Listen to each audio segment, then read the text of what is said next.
Now watch this, okay? Cancer cells, it's their number one fuel source.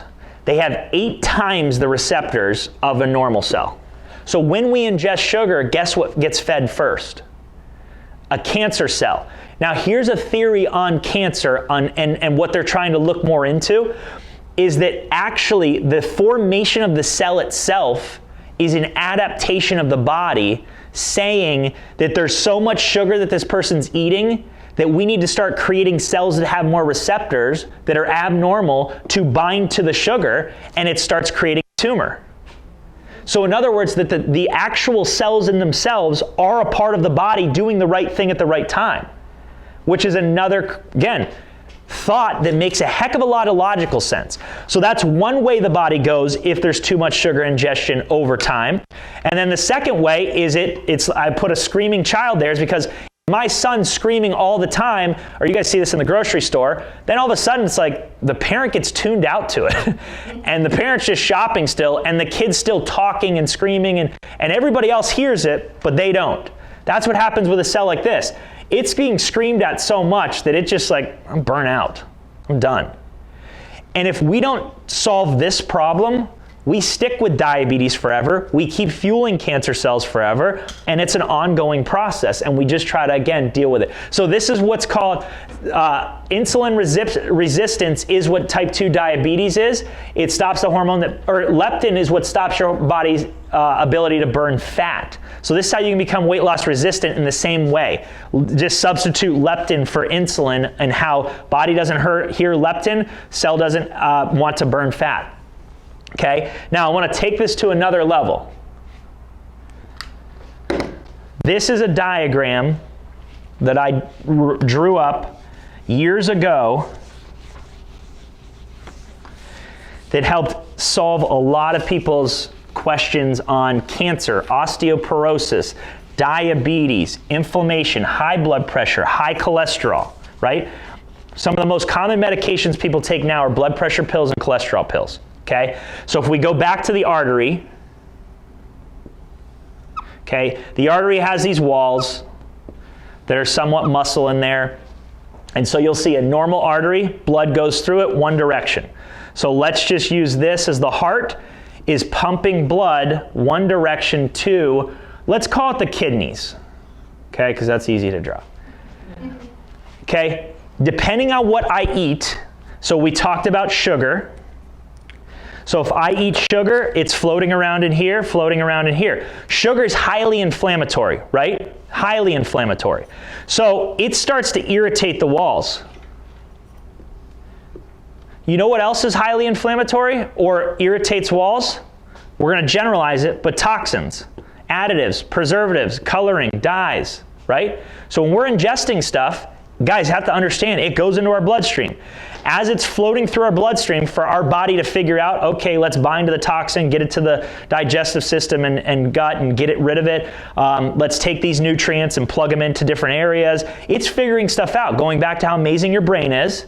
But as this is floating and you start getting this, here's how I envision it. This whole office is an artery, blood's flowing this direction. If I walk in this room with knives and I just start scraping the heck out of these walls and cutting holes in the walls, right? If I do that, Heather's going to get on the phone and she's going to call a carpenter to do what to the holes? Patch them up. Not a bad idea, Heather, because here's who she's calling. The liver, which produces what? Cholesterol. Is cholesterol bad here? I look at cholesterol as it's a carpenter. It's doing exactly what it's supposed to do. There's so much inflammation that it starts doing what? Patching and patching and patching, right? As it keeps patching, if we don't take care of this, me with the knives, if there's more of me with knives, guess who she has to keep calling? And they stay hanging around and they keep patching. They're just literally doing their job, which is a great job of that. Problem is, as they do that, what happens to this artery wall? It starts to shrink. It starts to look more like this. And as it narrows, if this kidney requires 100 milliliters of blood, the heart was pumping 100 milliliters of blood to it when it was wide open. This requirement doesn't change at the kidney level, so it still needs 100 milliliters of blood. So to push that amount of blood through a smaller hole, what increases? Pressure. As pressure increases, you go to your doctor, he measures what? Blood pressure is elevated, and guess what else is elevated? Why they kind of go hand in hand here. And what does your doctor do? Gives you a drug for this to eliminate that, and for something that tries to relax this, so that as it relaxes it or slows this down, now if you relax this pressure, what starts to lose? It can't push enough blood to this, wherever this is. We chose a kidney. So the kidney now doesn't get oxygen, nutrients, whatever the blood's carrying to it. So what sort of disease process could occur here? Some sort of kidney disease, right? Now what if that's a different organ? What if it's your pancreas? What if it's your little toe? What if it's your lungs? Do you see how by them just changing artificially your cholesterol and your blood pressure, that something else is being sacrificed? And why, when you guys read the side effects, they're just effects. They just don't know which one it's going to be for you. So they put them all on there, knowing that that's the most common pattern that starts to shut down. See how scary this is? What should we do? Should we keep calling the carpenters and let me in here with knives, or should we just get rid of me? If you get rid of me with knives walking through this wall, what stops? This starts to go down, don't have the patching, right? And now all of a sudden, it gives it time, you give that 90 to 120 days, and it heals, and now all of a sudden, this functions again. Now, if you stay on cholesterol medications for an extended period of time, blood pressure medications for an extended period of time, your risk of osteoporosis goes up. Why do you think osteoporosis will go up? Because if you start getting rid of the carpenters, what do they have to use to patch your arteries that are inflamed? Calcium from your bone becomes the now hardening of the arteries, and you get calcified arteries. So not only you get calcified arteries, they'll tell you, well, yeah, you're getting older and you're having osteoporosis. Do you see how all this stuff works? If we just go back to simple and go, let's get rid of that stuff. Give the body time, let it do its thing. Let's not mess with the artificial. We can get people off blood pressure medications. We can stop osteoporosis. Heck, cholesterol medications themselves increase Alzheimer's, because most of your nervous system is cholesterol. Your brain's 60% cholesterol. When you take a cholesterol medication, it's not just targeting and cleaning up this stuff, right? It's going throughout everything. So we have to understand the importance of why, when you take in too much sugar, this process starts to happen, because of so much inflammation that now all of a sudden it gets to a point where it clogs up, and it can get to a point where strokes, heart attacks, heart disease, clogged arteries, and then they just put a stent in here, right? Guys, when they respond, they're just responding to what they see. They're not looking at the mechanism that created it, and this is why you see an ongoing gotta change something because it will come back sort of process. Any questions on that? Because if I do say so myself, it's pretty brilliant. Now, the other thing I want to press on here, okay? Going back to the blueprint thing, because I never finalized the discussion of that, which is looking at the cell and these cellular receptors, okay? The old thought, and you guys were in school before me, so I know you learned this, is the nucleus controlled the cell, right? Is that pretty familiar? And I'm not trying to go back to too crazy biology stuff, but it was always taught this is the brain of the cell, and whatever it says, it does. Which now we know that is not true. And in fact, it goes back to the blueprint thing. So, going back to receptors, the cell and what actually happens here comes from what's happening out here in the environment. Give you an analogy. If this office is a cell and you walk out the doors, the temperature is significantly hotter out there. What's your body going to do right when you get outside that door? It adapts. And it's going to adapt in the form of cooling down, because it's not because your DNA changed. It's not because you ate something differently. It's not because you exercised. It's not because of any other factor. It's the fact that you walked outside, it realized the environment's different, and it responded. Similarly, in your cells, your cellular environment, what is being told to this cell via hormones, receptors, fluid that's around it, all these things, it's interpreting it, then it's talking to the nucleus. And this is where DNA then, that on-off switch, epigenetics comes into play. This is how epigenetics works.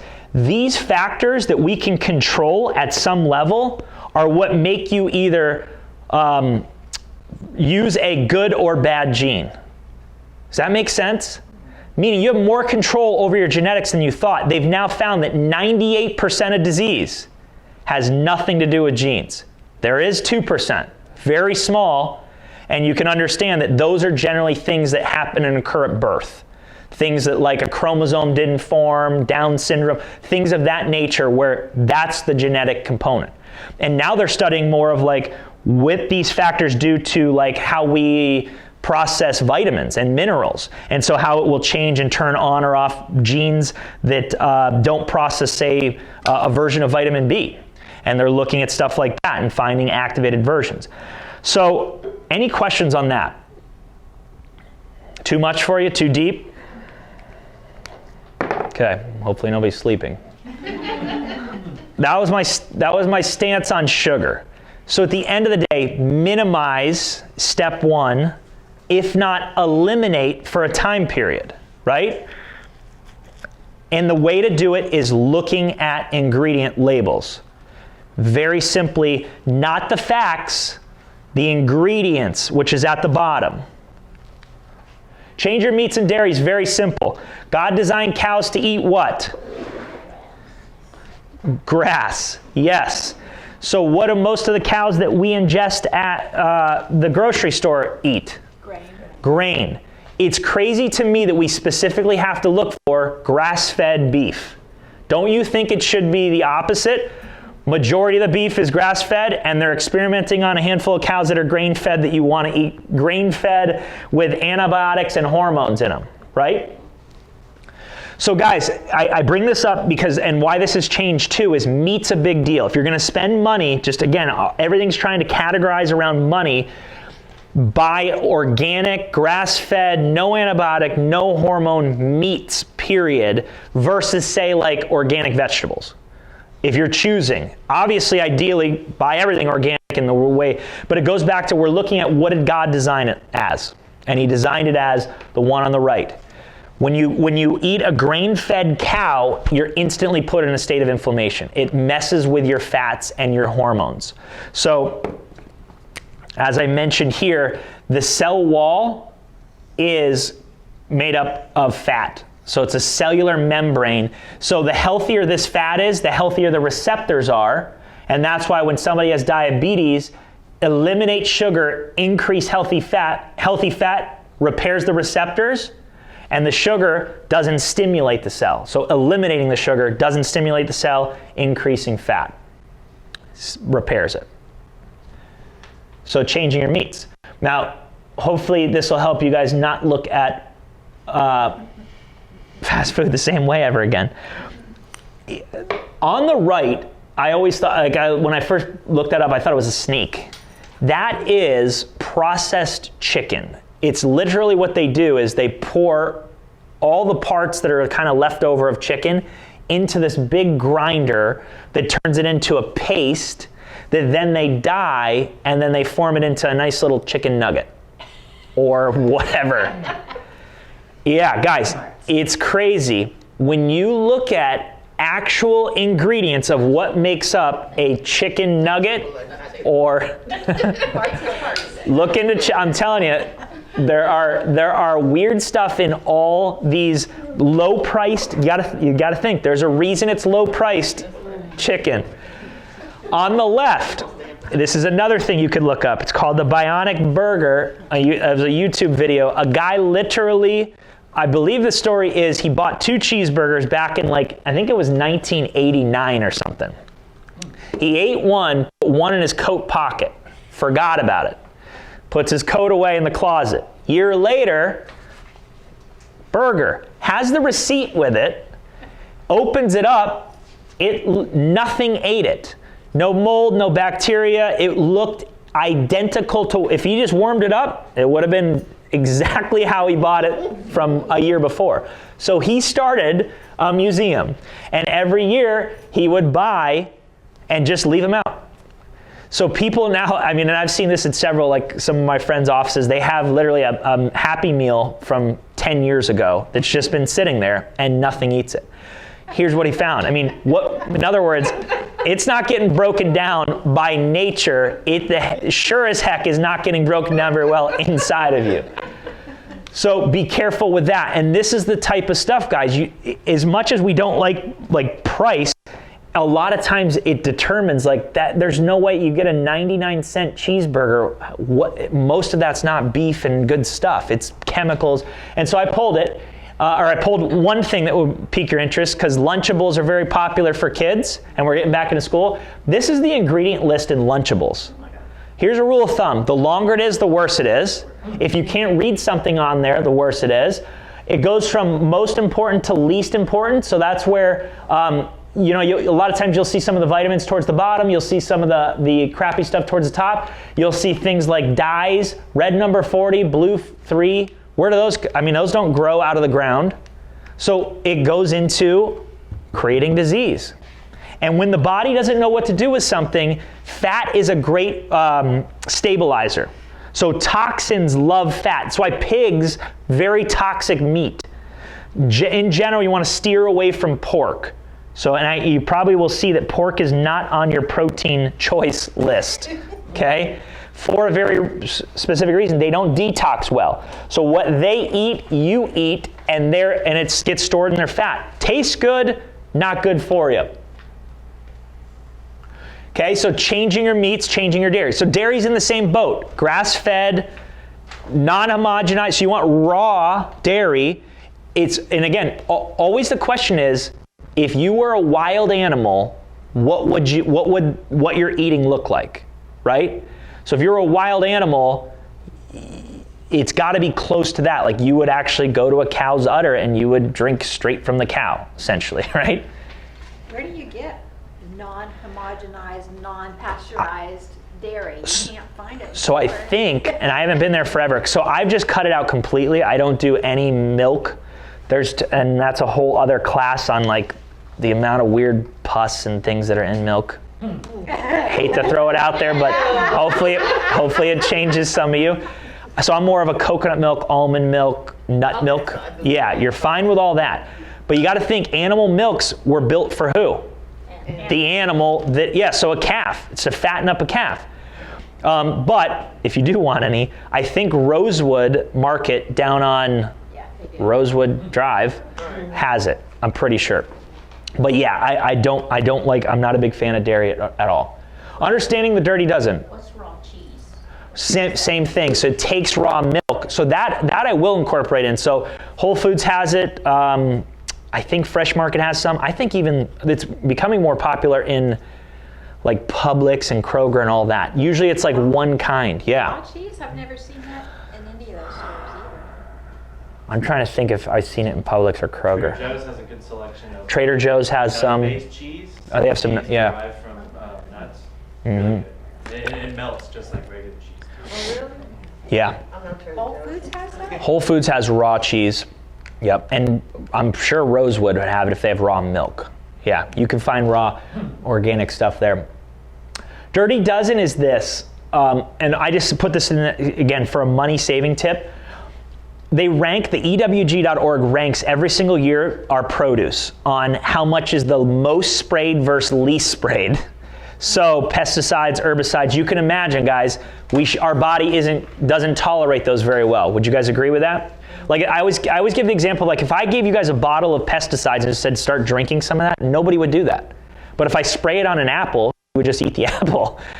It's a weird way that we ingest things that aren't good for us. So on the left, they call it the Clean 15. These are the least toxic produce.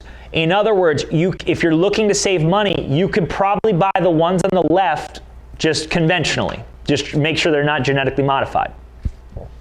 The ones on the right are the most sprayed. They're the dirty dozen, and therefore you want to buy those organically. And again, I don't even know if washing them does that much, just because they've been soaking in pesticides and the plants have been adapting internally to them for a while, right? And it's updated a lot, so that's the website if you do want it. It's a cool website in general for toxicity, ewg.org. Okay, so that was a simple one. Add vitamins. So I want to touch on this because we got a couple new products that are coming out. So I'll give you my basic ones that if somebody's like, all right, I want to get healthier and I'm trying to just make sure I'm getting my nutrients. Nutrition, to oversimplify it, comes down to deficiencies and toxicities, right? So you're either, to create disease, you're either deficient in something, you're not getting enough of it, or you're taking too much of something that's bad for you. If it's something natural, the body can excrete it very easily. So we sometimes do what's called a vitamin C flush for patients, where if they're constipated, if they're constipated and they're taking stuff to just go to the bathroom, they can take 500 milligrams of vitamin C, which we have somewhere. Yep. There, yep. 500 milligrams every half hour until they get diarrhea.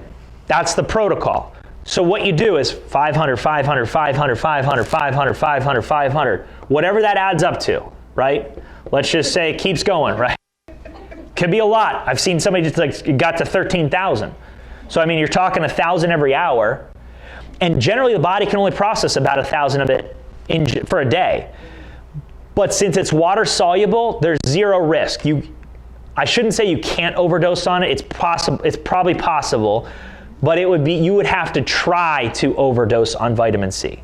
Like we do IV vitamin C at like 25,000, which is so directly into the bloodstream. So it would be pretty hard.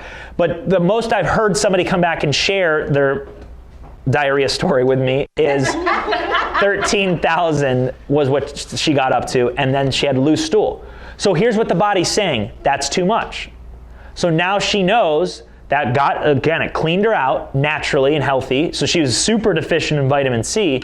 Now the following day, she starts tapering it down. So you don't take 13,000 every day. She would now knock it down to say 12,000 spread out.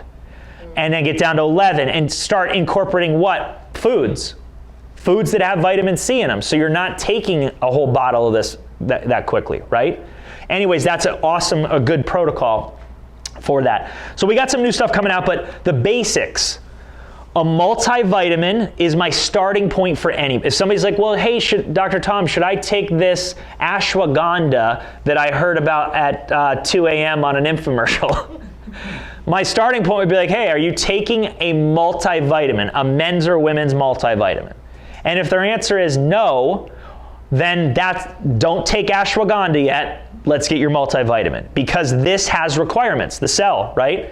So a multivitamin is your cover your butt. You could eat perfectly and still be deficient. And I'll give you an interesting thing that I heard at a seminar, was if I had a tomato plant and I plucked a tomato from this side of it and a tomato from this side of it, we assume that it has the same nutritional content, right? So if you Googled like what's in a tomato, it says this much vitamin A and this much lycopene and this much vitamin B, you would think, oh, I ate a tomato, so I'm getting that. The reality is that's an average of tomatoes in general, and you're hoping you get that. This tomato on this side and this tomato on the same plant could be completely different. Not that they don't have that stuff, but it might not be the 500 milligrams of, does that make sense? You know what guarantees it? Quality supplements. When you read that, at least the ones that we carry are at a 93% active, which is generally the highest you can get, that your body's absorbing that. Meaning, I have a question. Okay, when, you know how they have, like, if you're over a certain age, you know, these are the best, you know, it's not just men and women. right. But, you know, like if you're a senior. Yes. So, yeah, so does that make Yes, somewhat, but very little, to be honest. That's more of a marketing thing than anything. That in general, it's just nice to go, oh, there's a little pocket for me. When really it's like, well, you're a male, female. Now there are things though that you might start losing, like because hormones do change as we age. There are things that do occur that the support can somewhat change. And that, though, in all reality, you'd want to get tested to know, because you're unique. So even if it's like, oh, okay, 50 plus should take this, it's like, well, that's so ballparky that, there's a 70-year-old that might be so, doesn't require what the general rule of thumb for 50 plus should take this, right? Okay. If that answers that. Okay, one more thing. Yeah. I have a girlfriend that only takes her vitamins at night because somebody told her that nighttime is the best time to take a multivitamin. So I've done the same thing. And but here was my thought. There was no research or literature behind it. So maybe I even told her this if I know her, I don't know. But because I was doing that for a while. The thing I liked about it is you don't go to the bathroom or in general, I don't go to the bathroom overnight. So in other words, it's gonna be in my system for longer. Say if I'm a water drinker and I drink tons of water, I'm going to the bathroom all the time and I'm taking water-soluble vitamins, that it might run through me faster than my body has time to use it. Now that was just Dr. Tom thinking, let's keep him in the system longer. I don't think that's necessarily the truth. And then part two of that, why I changed it, was if they're whole food supplements, it's like you're eating at night, which isn't a good idea. So now I move them to midday, knowing that my body, sometimes a little bit in the morning, but mostly midday is where I take the bulk of my supplements. And then that's it. Dinner time as well, not at night, except for there's one that I do take at night, which is part two of the detox system. The detox system I take right before bed because that binds to toxins overnight. And then we go to the bathroom, it excretes it through that, like go and pee and stuff like that. So guys, quality is huge because for 100% pure vitamin C, it's something like $2,500 a pill. Nobody's selling that, right? That's why you don't see pure. And the way the vitamin, he's more like he produces them in the lab sort of guy, not like a seller of them. He said when like Walmart buys them and these different places buy them, and he equated it to like a liquor store, where like there's top shelf very pure vodka, then there's bottom shelf vodka, right? And it's based off of impurities and different things of that nature. And that's why the price is different, was his point. So it goes up. Now, are there companies that sell crap, like high price crappy stuff? Yes, unfortunately. So price isn't always an indicator, but for the most part, that's kind of, so be careful of the wheelbarrow full of vitamin C that Sam's Club sells you, because you're getting very little to no vitamin C, even though it's claiming it has that. Does that make sense? So cover your butt, men's, women's multivitamin. Here's what's cool and new that's coming out that we're gonna probably start launching. It's gonna simplify a lot of this. Daily essentials, don't have to think about it. Five of the basics that I recommend all in one packet. What do I gotta do? Take this packet, done, men's version. There's a women's version as well. What it has is what I'm sharing with you right now. So right now it's been take the individual bottles. This is gonna save a significant amount of money. So we'll be launching these within the next week. In fact, since you guys are here, you guys will be the first if you want to get them.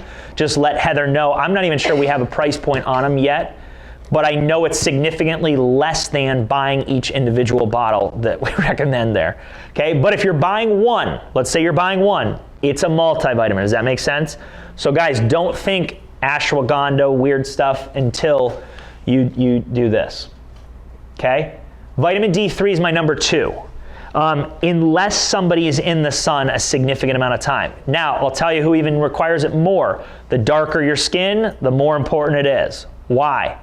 God set you guys up to be closer around the equator and be tolerant to sun a little bit better, harder to convert to vitamin D. But you can be outside longer than, say, me with paler skin, right? So I was set up for more the northern side of things, the way my skin's set up.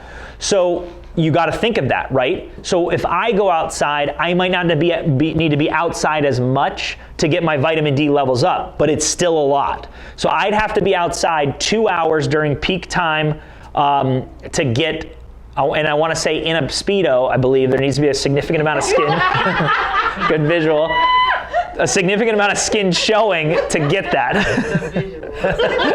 Yeah. We'll post one on our Facebook tribe. But it's a lot, in other words.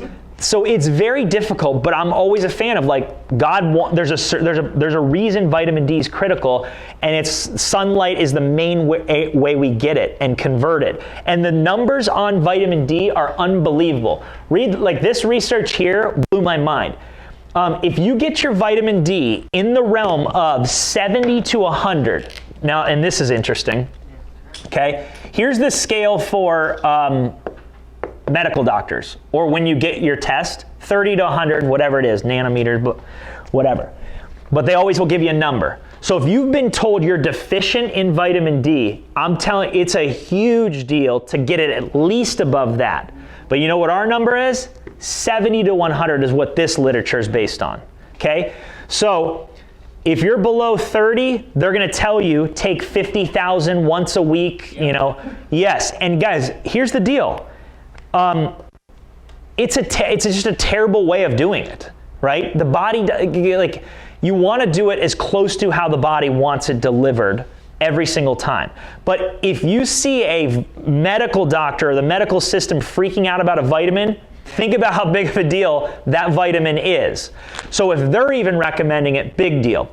But when you just get over 30, say you're at 35, now you're normal, but you're functionally super abnormal.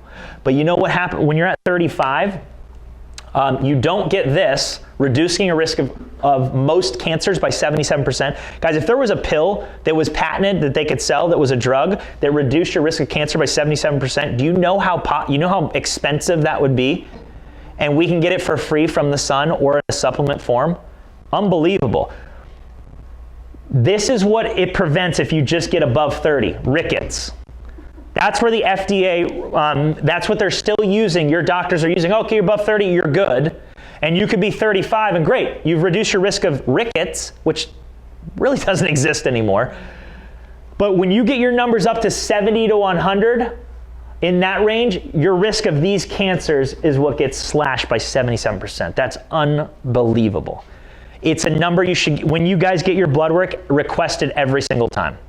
Every single time. We can do it. Again, insurance doesn't cover it. It's a finger prick. I think it's $60, something like that, that we send off to a lab and they can tell you. But again, if you do your annual blood work, request it. Heck, request it. Talk to me or one of the docs when you go in for your annual stuff to see, because I can come up with a list and I don't know if they'll do it, but we might as well ask them to do it because then we can interpret it.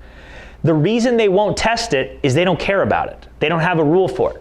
A lot of your thyroid tests and hormone tests, they won't do, or they'll do the bare minimum, and the minimum that they do is because there's a medication for if it's abnormal. If it's abnormal in a test that they're like, okay, these tests exist, but we don't have a medication or process for them, why would they test it? Dr. Tom, mine was 10. What's it, is it up now? 10 now, I'm at 48. Okay, excellent, you're climbing. 10 is, I mean, again, it's extreme and it can create a significant amount of pain. Vitamin D is involved in gut health, immune health, so nowadays it's super important. It's more potent than vitamin C when it comes to immune system. Let's put it that way. And they're finding and I think this is the only thing that they found, that every cell in the body has a vitamin D receptor, which means that we don't know why, say like a brain cell or certain cells have it, but if it's there, God knew there was a reason for it to be there, which makes it why it's so important. It's again, the one we carry has probiotics in it, so it's easy to absorb and get your numbers up. And how I dose it is this. If you're in maintenance, so if you're above 70, then I'd have people take 1,000 IUs for every 25 pounds of their weight. So if you're 100 pounds, you would take 4,000 IUs or something close to that a day for maintenance. If you're deficient, so I would still consider 48 deficient, you'd take 2,000 for every 25 pounds of body weight. See how that works? And you can mega dose vitamin D too to ramp it up quick. Like certain cancer patients, we try to ramp that up quick. Heck, one of my colleagues does, for every pound of body weight for a cancer patient, they take 1,000. So if somebody weighs 225 pounds, they're taking 225,000 IU at once. You're talking more, bottle or so. And again, because it's that important to drive it up. Any questions on vitamin D? D3 specifically, that's just the one that's more usable, more absorbable. Optimal omega, so this would be my number 3 on your list, and again is included in the kit. Optimal omega for this reason, that picture up there is a zoomed in version of what I showed you here. So the fat cells, the fat membrane, right? It's just 2 layers of fat. They call this the lipid bilayer that makes up your cell, bringing you back to early biology. But think of there's receptors and then channels that open and close. So that's why fat's so critical. Fat, though, has to be delivered at a certain ratio. Ideal, you guys are probably familiar with omega-6, omega-3. Okay, the ideal is generally 1-to-1, 2-to-1, or 4-to-1. In that, those are our normal accepted ranges. The average American comes in at 25-to-1 to 50-to-1. Anytime you're omega-6 dominant like that, that's what that means, you're highly inflamed. Guess what the conventional meat that you eat is? This. That's why that cow meat's. Guess what the grass-fed cow meat comes in at? This. Guess what salmon comes in at? This. Right? Highly inflamed is a big deal. Why heart disease? So you remember they used to talk about red meat creating heart disease? What they didn't tell you was conventional antibiotic hormone grain-fed red meat does, but not grass-fed. So you see how some of these claims that the headline makes you afraid of all food, like eggs and butter, and these are healthy fats if you just get them delivered the way they were supposed to be delivered. So is omega the same as fish oil? Is that how so you'll want to look specifically because they can be broken down. So fish, like for example, salmon I think has 2 omega-6 to 1 omega-3. Or it might be more omega-3 than omega-6. So if you were to eat the fish that way, this supplement is going to deliver it at a 2-to-1 or 4-to-1 ratio. So you would take it, and again, what that would do is it just gives the building blocks of that cell membrane. Now, we also, if somebody is omega-6 dominant, that's why you hear so much about taking just omega-3 itself. So sometimes people want just omega-3, and we have a version that is just pure omega-3. The optimal omega, I like it because you still need essential omega-6s. And so the term essential means this. If you ever see essential amino acids, essential omegas, it means that your body can't produce it. It has to be made. It has to be eaten. So if you don't ingest that essential amino acid, it's not there. If you don't ingest that essential omega-6, it's not there. That's the only reason I like the combo ratio as a general rule of thumb, and then omega-3s as a if somebody is hyperinflamed. I have them take both. I have them take more omega-3s, but I also have them take that. Any questions on that? 75 trillion cells in your body, guys. Fat's a huge requirement. Does that make sense? Like literally every cell requires fat. That's why. Avoid damaged fats. So here's what you want to cook with. Fat has a smoke point, they call it. So at higher temperatures, fat goes rancid or bad or gets damaged. So coconut oil and avocado oil tolerate heat pretty well. So if you're cooking, frying, and look into the smoke points. I'm not exactly sure what they are off the top of my head, but that's what you want to cook with.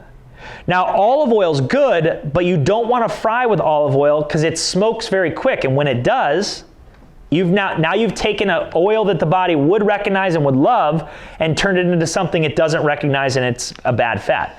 And the more bad fat cells, the more rancid fat cells that you have like this, if this is what that cell looked like, you can't get stuff into it, and the toxins that are being built inside can't come out.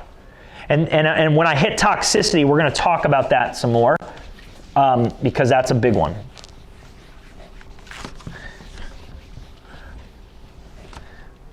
Okay, so avoid trans fats, obviously. Here's a fun fact. Sometimes you'll see trans fat free, and it just means that there's still trans fat in there, which you would think it isn't, but it just means the trans fat's less than 500 milligrams per serving. Give you an example. So say it's a box of cookies, and it says they're trans fat free. The serving size might be a quarter of a cookie or a half of a cookie, so that they can get that number below. How many people eat a quarter of a cookie or a half a cookie? It's more like 7 cookies, and now you're way above the 500 milligrams sort of thing. So they'll mess with the dosage or the way they label that stuff. The last two are vitamin B complex and magnesium would be like my fourth and fifth. So these are, again, they've come up a lot in testing. So I used to do a ton of urine tests and blood testing for nutrition.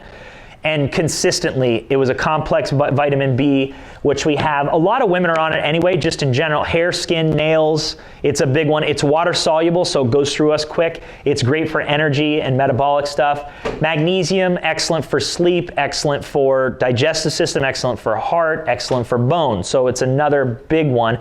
And migraine, like a lot of headache, migraine stuff is deficiency in magnesium. Fun fact about that, if you're a chocolate craver, like you just always feel like I need chocolate, in general, it means you're deficient in magnesium has been the link there. So if you notice like a craving for chocolate all the time, that's you want to get some magnesium in your body. Dr. Tom. Yes. I take B12, but I don't take it because of my thyroid. I don't take B12 complex.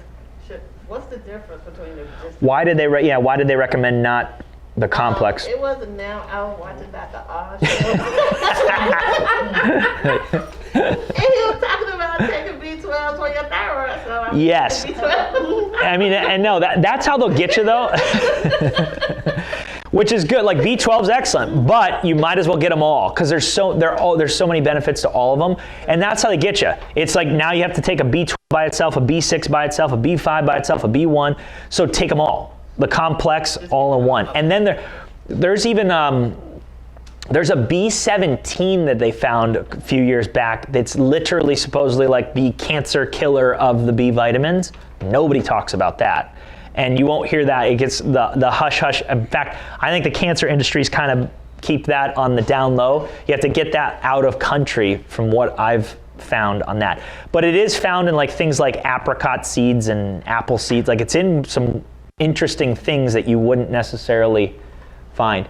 Now, cool enough. So all the things that I've been teaching this class for 10 plus years, this is always what I've been recommending as kind of my thing. That's what's in your packet. So if you get into the essential stuff, you can save on all the other bottles of all that stuff. Now, the other stuff that's up here, guys, we utilize for specific things. Like we now have a thyroid supplement. It's thyroid support. So it's like, hey, if there's thyroid issues, yeah, that kind of is going to get your combination of like things like selenium and the B vitamins and things that the thyroid would need. Adrenal support. People that are highly stressed, always, in that fight or flight sort of mode, adrenal support to help calm down your adrenals, give it what it needs. And I always look at like we're just using stuff all day. So if we can replenish that or keep up with the demand, that's the point of some of these unique ones, sleep and mood, gut health ones. So there's a lot of cool stuff coming out. Okay, to finalize this and see we're at the 2-hour mark, so feel free guys. It goes quick. Core plan and advanced plan. So as I mentioned, just to reiterate, just think of what plan you guys want to start to implement. And I think I put this back in here just so I could say this. On this, you'll notice that there's italicized ones that you might have circled, and then there's ones that aren't italicized. On that one page, like the whole box at the bottom isn't italicized. Italicized is a slanted font, and then there's regular font. If you go to the next page, the back of that one too, like the top, you'll see more of like the berries are italicized, but the other ones aren't, the other fruits. So why I did that was, if it's italicized, that's advanced plan. That way if you're like, all right, I want to do the advanced plan, so what do I eat? Italicized, you can, if it's not, all of them are core plan. So literally all of them are core, only the italicized are advanced, if that makes sense. So like if you're doing an advanced plan, you can't eat cherries. You can't eat bananas, you can't eat pineapple, you can't eat any of that stuff. That's advanced plan. If you're doing core plan, you can eat that. What is the box at the bottom? That was just a way to show, kind of just delineate that those switched from italicized to that, because people were missing that it kind of was snuck in there. Yeah, it just means that those aren't italicized. So those would be core plan only, not advanced plan under the high fiber carbs. The other part to this sheet, just while we're on it, is replacement ideas. So I put on the left, if like your craving or addiction is that thing on the left, to the right is something that's healthier. Now here's the disclaimer. It doesn't necessarily mean it's healthy per se. It's healthier than what's on the left. Some of it is healthy, but I'll give you an example, like sodas. To the right is juicing, which is healthy.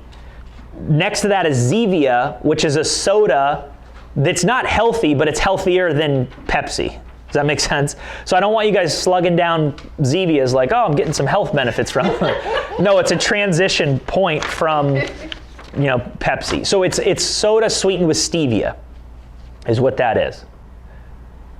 And so here's some criteria on if you should be advanced plan or not. Here's your indications: high cholesterol, high blood pressure, triglycerides, blood sugar issues, insulin issues, quite a bit, right? If you have something though, that's where cycle through advanced plan, only eat those foods for a 30-day minimum, but 90 to 120 ideally.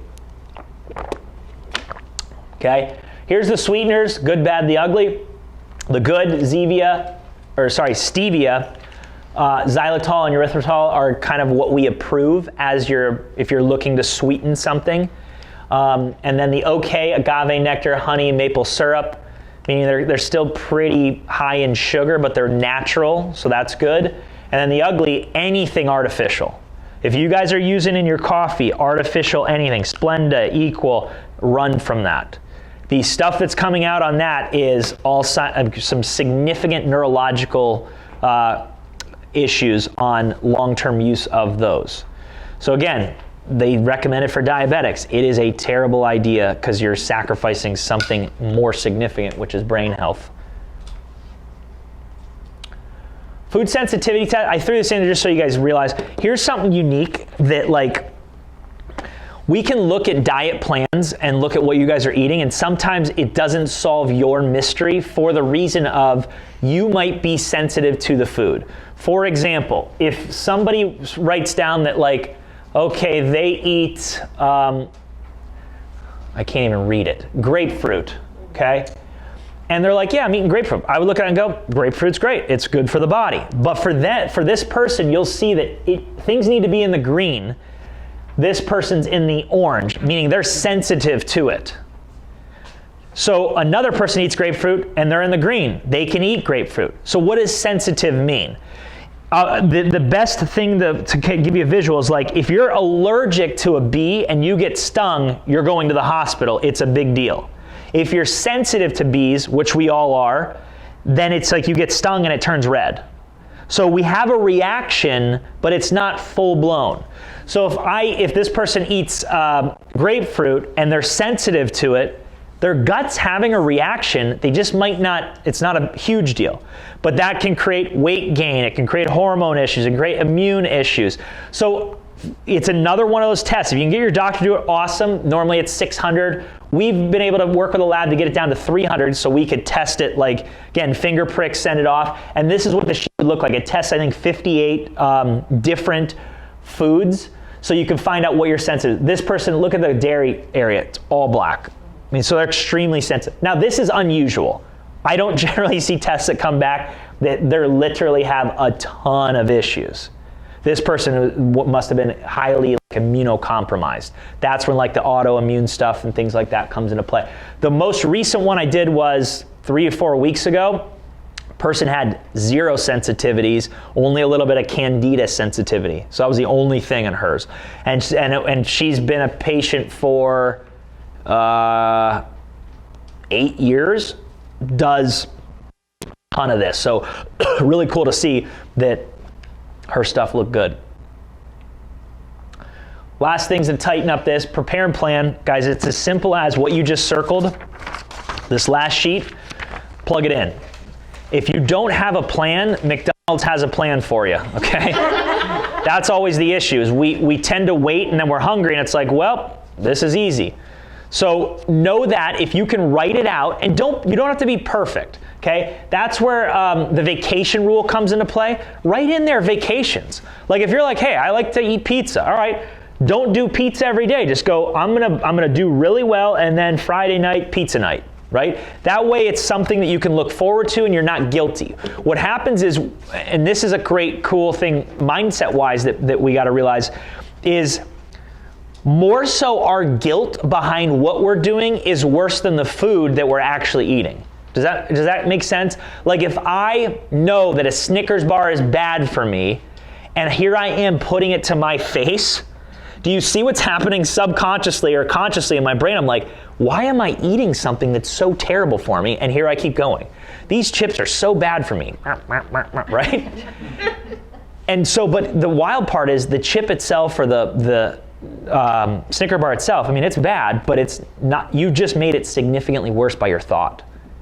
So what I like, if I'm gonna cheat or have a vacation, I look at it as that. I look at it as I'm going to eat pizza and I've planned for it. Now I can feel good about eating pizza. I'm still gonna have the consequences of feeling crappy the next day, but still.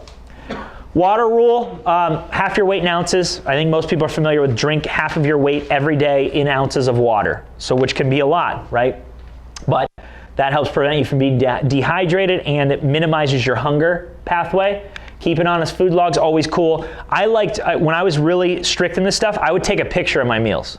So I just wasn't very good at like tracking what I ate. So I took pictures for a while, then turned it into a food log. Like I'd look at like, oh, I liked that one. It was good for me. Let's put that in for lunches on Tuesdays.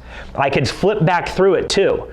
And guys, it's a really interesting thing when you know you have to take a picture of what you're eating on how much it changes. Like, do I really want to eat this? And like have that in my log, right?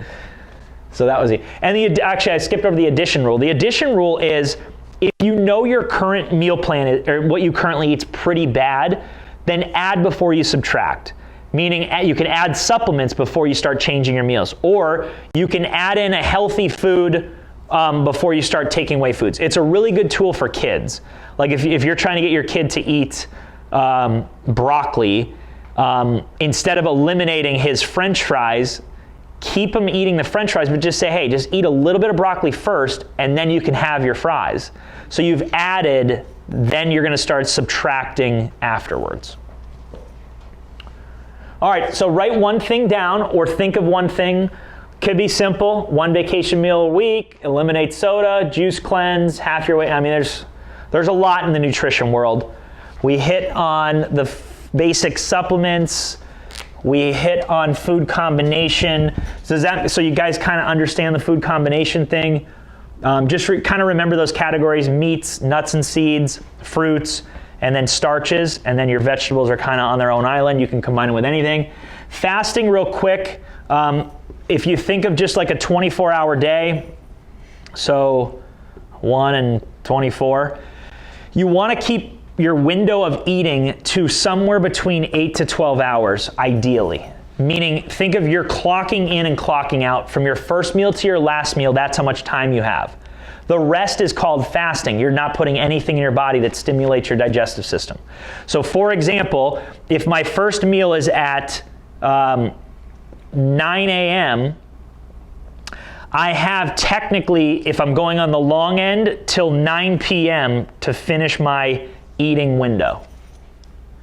On the shorter end, which is more ideal, the closer you get to that, you're looking at 5 p.m. if you started at 9. Now you get to control that, but what you're doing here is you're training your gut to clock in and clock out. So when it can clock in, it knows, hey, I'm gonna be eating for a while here. It doesn't mean you're eating the whole time. It means like meal 1, and you might have a meal in here, and maybe a snack. You might have, so again, wherever you're hungry, but you're done by that time. Then this is where the benefit occurs. That's where you're fasting. And that means just water. You can even throw coffee in there, tea, as long as it doesn't stimulate digestive system. So black coffee, not with milk or weird stuff in it. I love it because hormone repair, weight loss. Think of the work that has to be done when you eat something, in all reality. Like I do think of it as a manufacturing plant. So every time you ingest something, good or bad, the body has to break it down. So when you do that and you put it in there, it's on the clock. So you eat something that's why eating late's a bad idea, because what you're doing is when you're supposed to be resting, repairing overnight and sleep, your body's digesting and working. See how that works? And then you wake up tired, sluggish. So you want to minimize that late night sort of deal.